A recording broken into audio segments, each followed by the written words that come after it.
Good everyone, कैसे हैं आप लोग। होप ये वीकेंड आप लोगों का अच्छा गया होगा।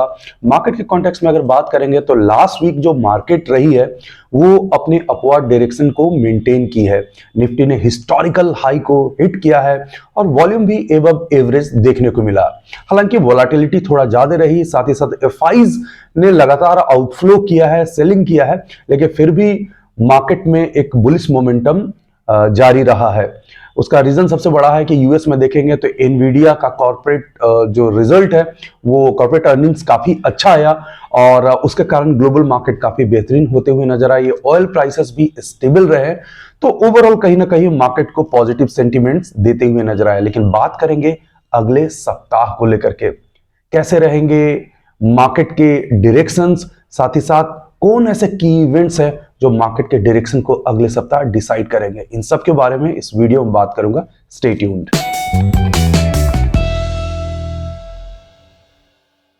वेलकम बैक, मेरा नाम अनुराग है, मैं सनफी कैपिटल का फाउंडर हूं।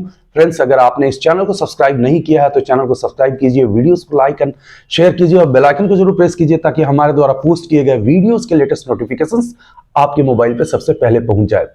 एक से बढ़कर एक इवेंट्स जो हैं वो लाइनअप हैं, कुछ डोमेस्टिक कुछ ग्लोबल, बट हमें सब इवेंट्स पे ध्यान से नजर रखनी होगी, क्योंकि अगर आप बाजार में हैं तो factor affecting the stock market पे आपकी नजर होनी ही चाहिए। तो सबसे पहले शुरुआत करते हैं डोमेस्टिक फैक्टर से, और वो ये है कि Q3 यानी दिसंबर वाले क्वार्टर का जीडीपी डेटा आने वाला है। और जीडीपी डेटा आने का जो डेट होगा वो 29 ऑफ फैब होगा। और आपको भी पता है कि इकोनॉमी की हेल्थ कैसी है, उसके लिए हमें जीडीपी डेटा को ही देखना पड़ता है। और इस बार अनुमान ये लगाया जा रहा है कि जो जीडीपी डेटा है वो थोड़ा सा प्रीवियस क्वार्टर के मुकाबले हल्का सा थोड़ा कम हो सकता है। प्रीवियस क्वार्टर में जो आया था 7.6% का ग्रोथ नजर आया था, इस बार थोड़ा सा कम। लेकिन अगर एक साल पहले के ग्रोथ से बात करेंगे तो उस समय 4.5% का था, उससे तो काफी बेहतर ही रहेगा। तो ओवरऑल 1 ईयर में इकोनॉमी इंडिया की तो ग्रो ही की है। तो जीडीपी डेटा बहुत ध्यान से और नोट करके रखिएगा कि यह डेटा कैसा आता है। फैब 29 को ही दो इंपॉर्टेंट डेटा और भी आएंगे। फिस्कल डिपॉजिट का डेटा आएगा, रेवेन्यू एक्सपेंडिचर का क्या डिफरेंस रहा है उसके बारे में हमें पता चलेगा, और साथ ही साथ इंफ्रास्ट्रक्चरल आउटपुट भी हमें पता चलेगा। तो ये तीन डेटा जो है वो 29 को आने वाले हैं, उस पर आपकी नजर होनी चाहिए। बात करते हैं कुछ और डेटा को लेकर के। 1 मार्च को आने वाला है मैन्युफैक्चरिंग पीएमआई का डेटा। पिछले 4 महीने का हाईएस्ट रिकॉर्ड किया गया था जनवरी में मैन्युफैक्चरिंग पीएमआई डेटा 56.5 का। इस बार ऐसा लगता है कि अगर यही ग्रोथ मेंटेन किया जाए तो बाजार के लिए बहुत अच्छा होगा। तो 1 मार्च मैन्युफैक्चरिंग पीएमआई डेटा के लिए। साथ ही साथ मार्केट क्लोज होने पे फॉरेन एक्सचेंज रिजर्व का डेटा भी आएगा, और ये डेटा जानना बहुत जरूरी है हमारे लिए कि ग्लोबल जो भी करेंसीज हैं उसका कितना ज्यादा हमारे पास रिजर्व है। तो ये आपकी इकोनॉमी को बताता है कि ग्लोबली कितना स्ट्रांग है। तो जो फैब 23 को जो वीक खत्म हुआ है उसका डेटा 1 मार्च को आएगा, तो ये भी आपको याद रखना होगा। कुछ और इंपॉर्टेंट डेटा के बारे में बात करते हैं, और वो डेटा है ऑटो सेल्स नंबर को लेकर के। किसी भी इकोनॉमी का ग्रोथ अगर मेजर करना है तो ऑटो सेल्स आपको देखना ही पड़ेगा। तो फर्स्ट वीक ऑफ मार्च में ऑटो सेल्स के नंबर्स आएंगे, तो आपको मारुति सुजुकी, बजाज ऑटो और इस तरह के जो भी कंपनीज हैं जो ऑटोमोबाइल सेक्टर में, उन पे आपको खासा ध्यान रखना होगा। खास करके ऐसे स्टॉक जो निफ्टी 50 में है उनका मोमेंटम जो है वो आपको ध्यान रखना होगा। अगर उनके ऑटो नंबर्स बहुत अच्छे आए तो मार्केट को वो और ऊपर लेकर के जा सकते हैं।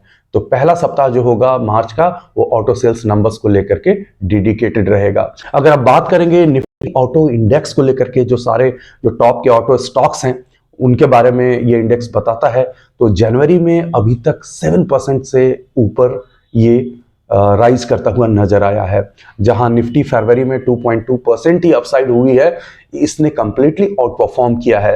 तो निफ्टी ऑटो में मोमेंटम बहुत ज्यादा है, एंड आई एम श्योर कि ऑटो सेल्स के नंबर अगर अच्छे आए तो और बेहतरीन ऑटो सेक्टर परफॉर्म कर सकता है, ध्यान रखिएगा।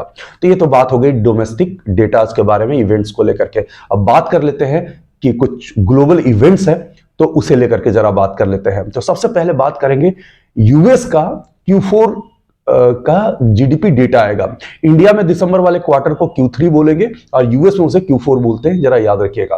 तो यूएस का जीडीपी डेटा जो है वो आने वाला है, उसे हमें ध्यान से देखना होगा। साथ ही साथ यूएस में होम सेल्स का भी डेटा आएगा। अच्छा, ये बता दूं आपको कि ये दोनों डेटा जो है वो 28 फैब को ही आने वाले हैं। इंडिया का जीडीपी डेटा 29 को आएगा और यूएस वाला 28 को आएगा। तो मार्केट में खासा वोलेटिलिटी देखने को मिल सकती है। यूएस के साथ साथ अगर बात करेंगे तो जापान में कुछ की इवेंट्स होने वाले हैं, इकोनॉमिक इवेंट्स, जिसमें सबसे पहला है अनएम्प्लॉयमेंट डेटा आने वाला है, इन्फ्लेशन के नंबर आएंगे, साथ ही साथ रिटेल सेल्स का भी डेटा आएगा। तो इस तरह से मैंने आपको बताया कि बहुत डिफरेंट जो इवेंट्स है वो पोजीशन है नेक्स्ट वीक के लिए।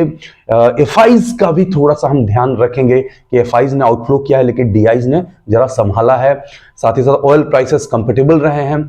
आईपीओ जो प्राइमरी मार्केट वाला सेगमेंट है वो काफी हॉट रहेगा। करीब करीब 5-6 ऐसे आईपीओ हैं जो आने वाले हैं और ये बताता है कि मार्केट अपने बेस्ट फेज में चल रहा है। करीब 3300 करोड़ वैल्यू के आईपीओ आने वाले हैं, कुछ मेनबोर्ड सेगमेंट में, कुछ एसएमई सेगमेंट में आने वाले हैं। लेट्स सी इनका परफॉर्मेंस कैसा होता है। स्पेसिफिक आईपीओ के बारे में मैं कभी कभार यूट्यूब में तो बात करते ही रहता हूं। तो फ्रेंड्स, आज के वीडियो में बस इतना ही। लेट्स सी कैसा अगला सप्ताह जाता है। Hope for the best. आप अगर मुझसे लाइव मार्केट में पर्सनली कनेक्ट होना चाहते हैं तो हमारे टेलीग्राम चैनल को ज्वाइन कर लीजिए, बिल्कुल फ्री है। एजुकेशन पर्पस के लिए वो चैनल है और लिंक डिस्क्रिप्शन बॉक्स में नीचे दिया गया है। साथ ही साथ फेसबुक, ट्विटर, इंस्टाग्राम, कोरा और लिंक्डइन का भी लिंक डिस्क्रिप्शन बॉक्स में नीचे दिया गया है। Thanks for watching, take care. Video को लाइक करें, शेयर करें, सब्सक्राइब करें और आने वाले वीडियोस के नोटिफिकेशंस के लिए बेल आइकन को दबाएं।